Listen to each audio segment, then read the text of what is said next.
वो क्या है, हेलो सर। म्यूट कर लीजिए प्लीज।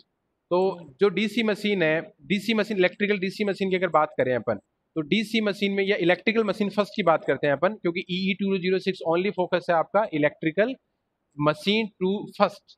तो इलेक्ट्रिकल मशीन में एक है इलेक्ट्रिकल मशीन फर्स्ट, एक इलेक्ट्रिकल मशीन सेकंड।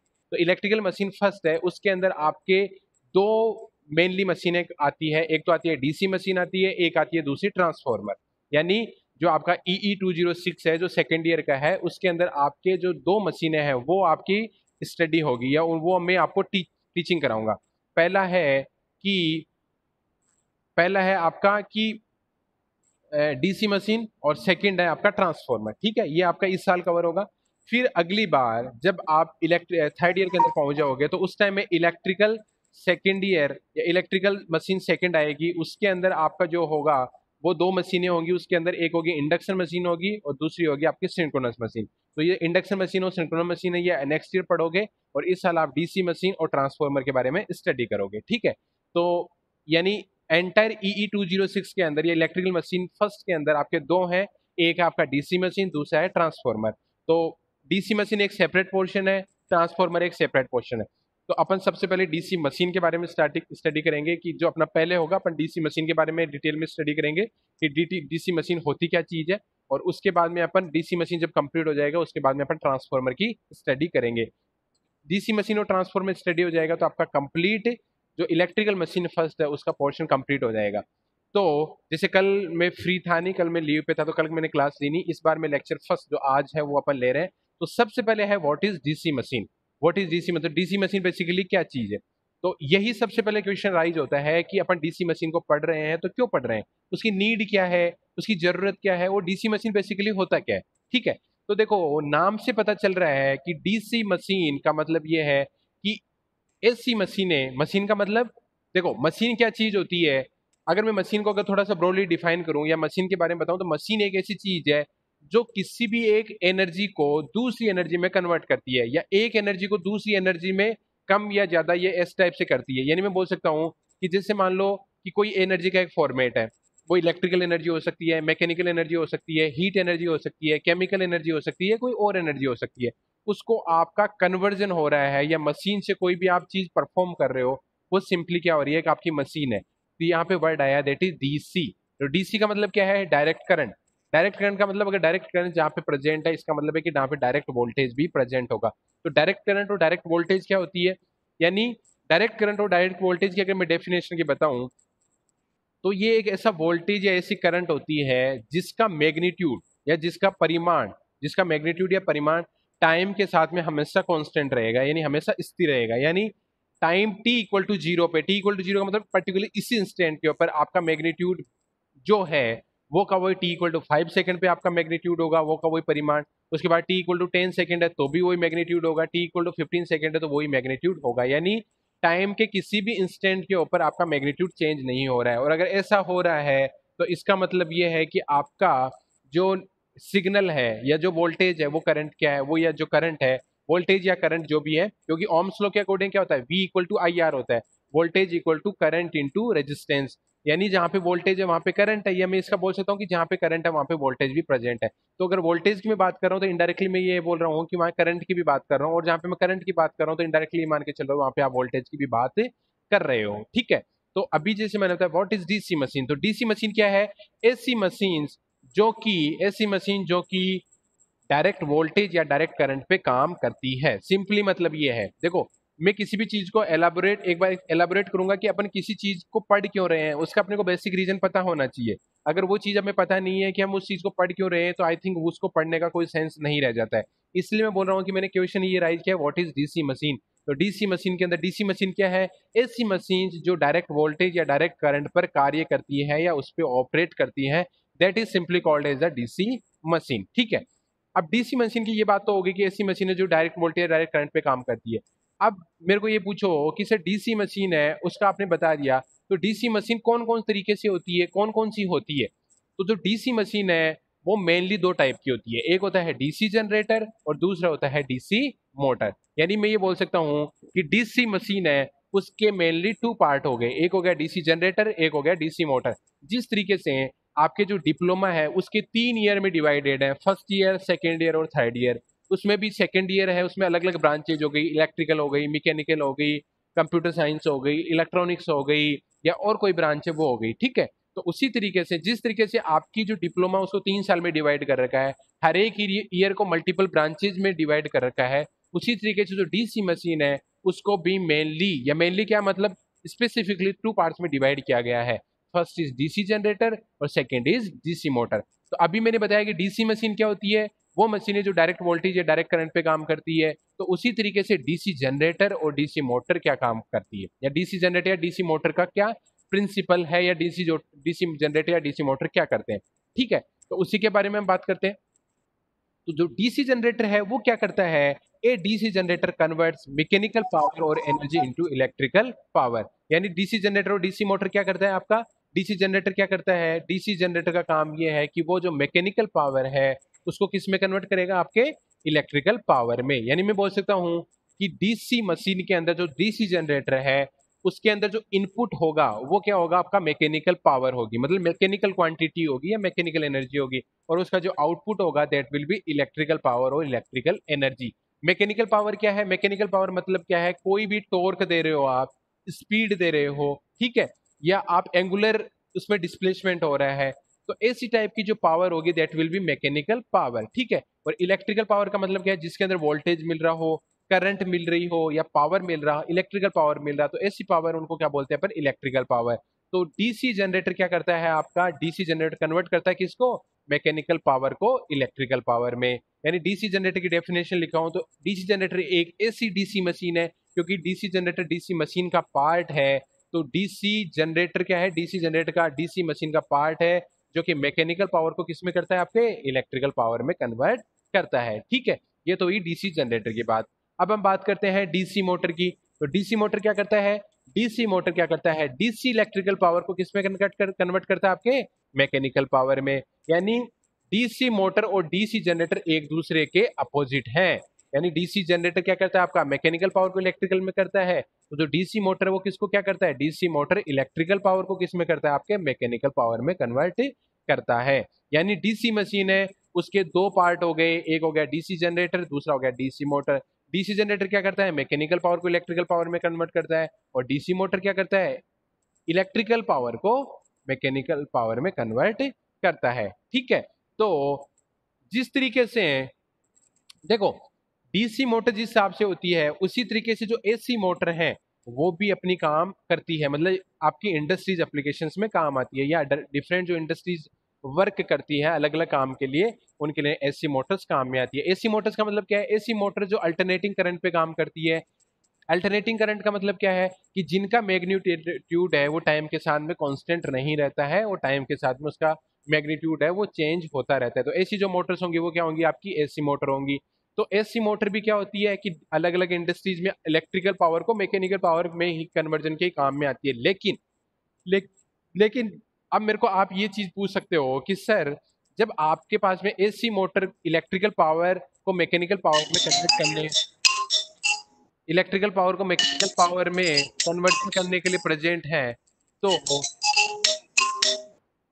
म्यूट कर लीजिए प्लीज, किसी का ऑन है, ओके। तो एसी मोटर अगर इलेक्ट्रिकल पावर को मैकेनिकल पावर में कन्वर्ट करने के लिए बनी हुई है, तो डीसी मोटर की रिक्वायरमेंट क्यों है, ये इंपॉर्टेंट एस्पेक्ट है। डीसी मोटर की जरूरत क्यों पड़ी है, तो देखो डीसी मोटर का बेसिकली काम क्या है कि जो डीसी मोटर्स हैं वो, जस्ट 1 सेकेंड, ठीक है। तो जब एसी मोटर्स प्रेजेंट हैं तो डीसी मोटर की नीड क्यों है, तो उसका देखो उसका रीजन क्या है। उसका रीजन ये है कि देखो एसी मोटर्स होती है उनमें प्रॉब्लम ये होती है कि एसी मोटर्स के अंदर आपका जो स्पीड है, स्पीड का जो वेरिएशन है वो बहुत ज्यादा नहीं कर सकते हो आप, ठीक है।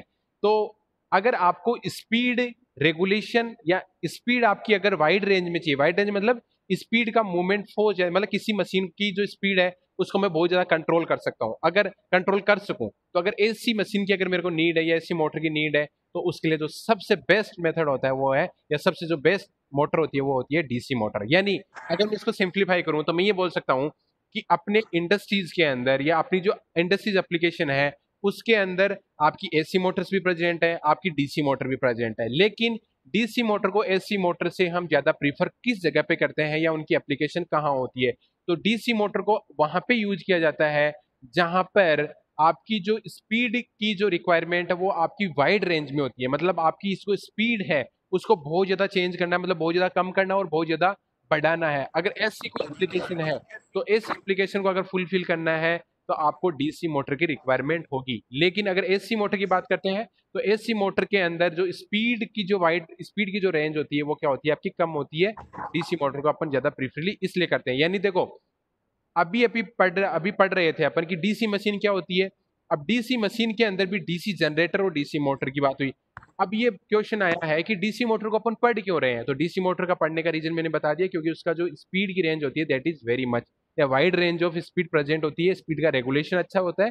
That's why we are using the DC motor. ठीक है, अब देखो ये तो हुई कि डीसी मशीन के बारे में, डीसी जनरेटर के बारे में, फिर डीसी मोटर के बारे में। अब अपन बात करते हैं कि जो basic structure of electrical machine, यानी अब इसके अंदर डीसी जनरेटर और डीसी मोटर दोनों कॉमन आ गए। मतलब आप डीसी जनरेटर की बात कर लो या डीसी मोटर की बात कर लो, दोनों का जो स्ट्रक्चर होगा या जो कंस्ट्रक्शन होगी that will be similar, that will be same as DC machine और डीसी मोटर। तो डीसी डीसी जनरेटर है, डीसी जनरेटर को डीसी मोटर की तरह भी काम में ले सकते हैं और डीसी मोटर को डीसी जनरेटर की तरह भी काम में लिया जा सकता है। कैसे वो देखेंगे अपन।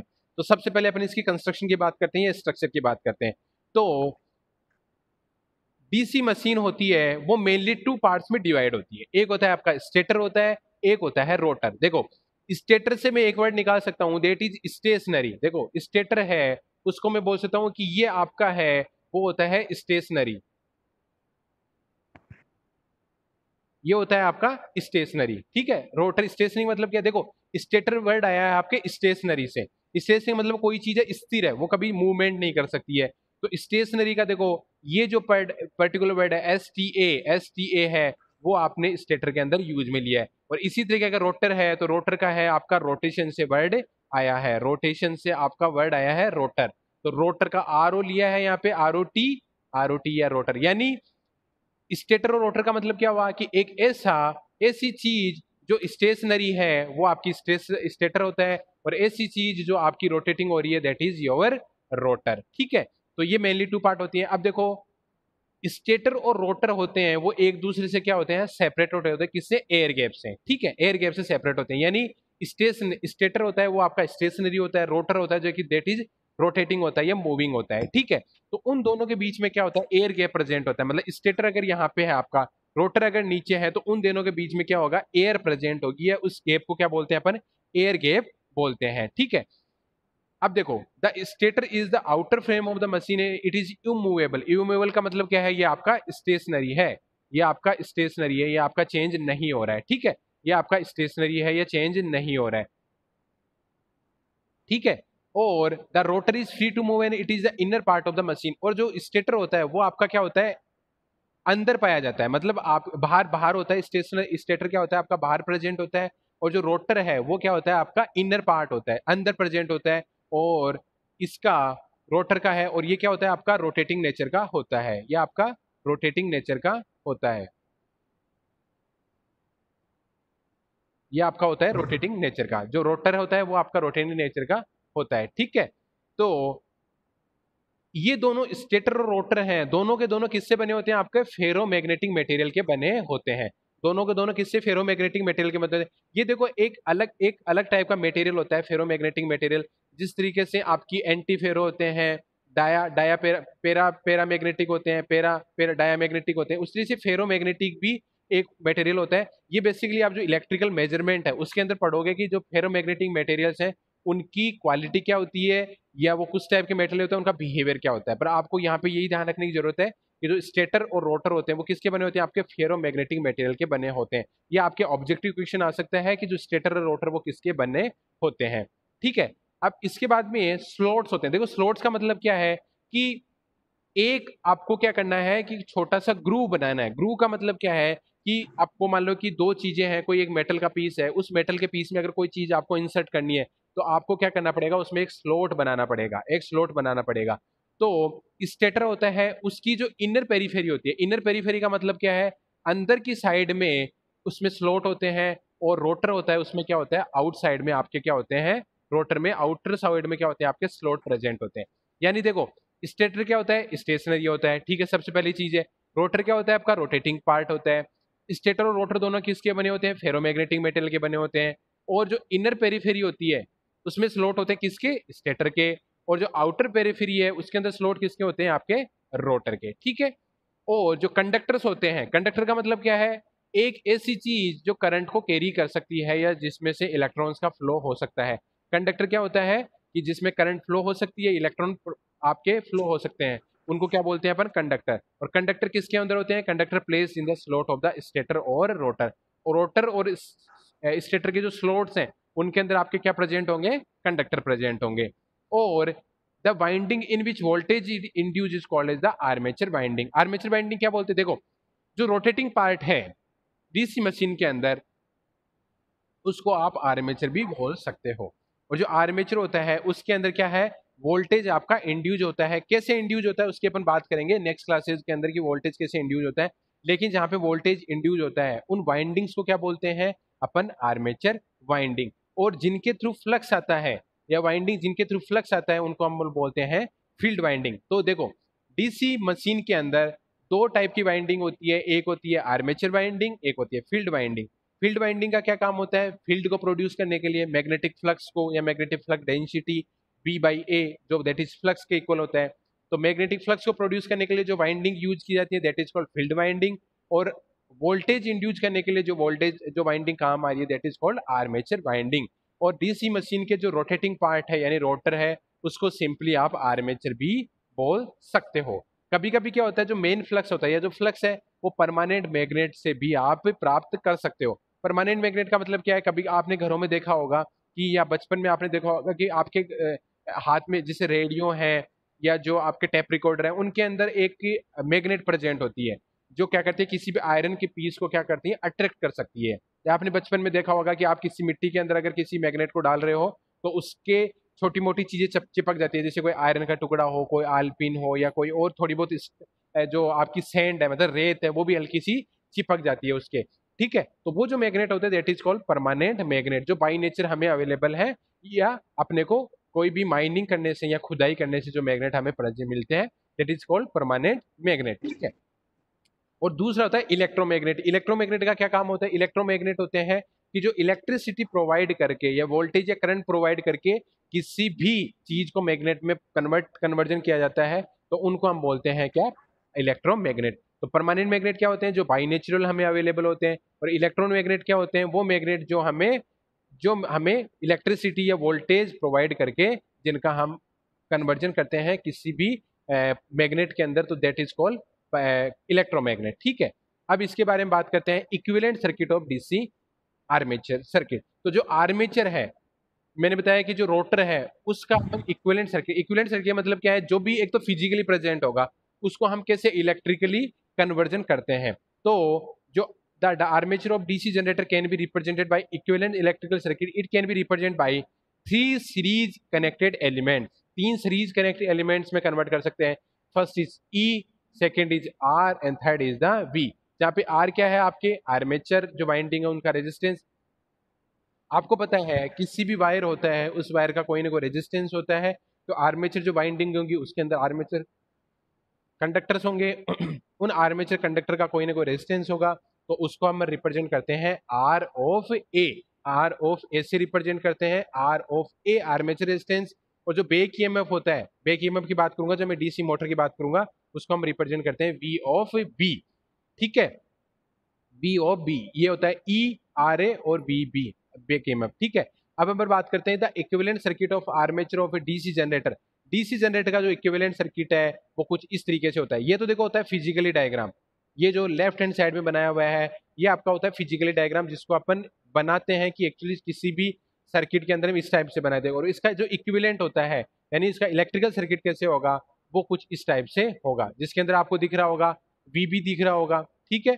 इसके अलावा रेजिस्टेंस आर ए दिख रहा होगा और एक वोल्टेज ई की बैटरी की आपको बैटरी दिख रही होगी ई वोल्ट की, ठीक है। तो यहां से ये आर्मेचर करंट निकलेगी आई ए,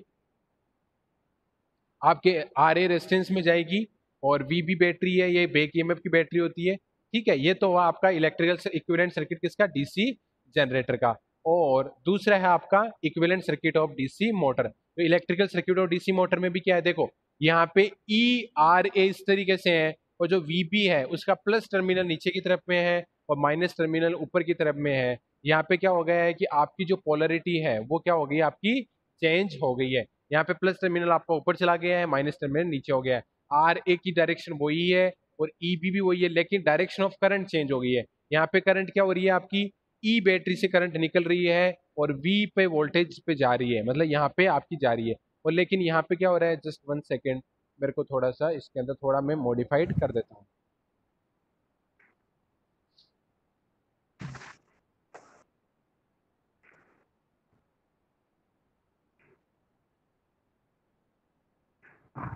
ओके, देखो यहाँ पे देखो, ये जो वीबी है वो आपका, ये इसकी बैटरी पोलरिटी ये है, ठीक है।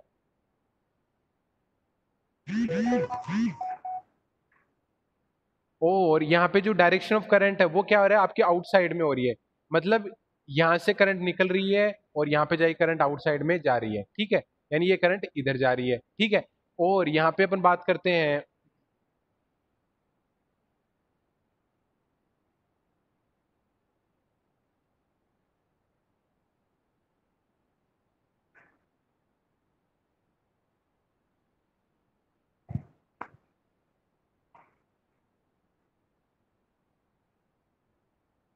और यहाँ पे देखो, यहाँ पे जो डायरेक्शन ऑफ करंट है वो और पोलरिटी आपकी चेंज हो गई है। देखते हैं कैसे, देखो यहाँ पे क्या है आपकी,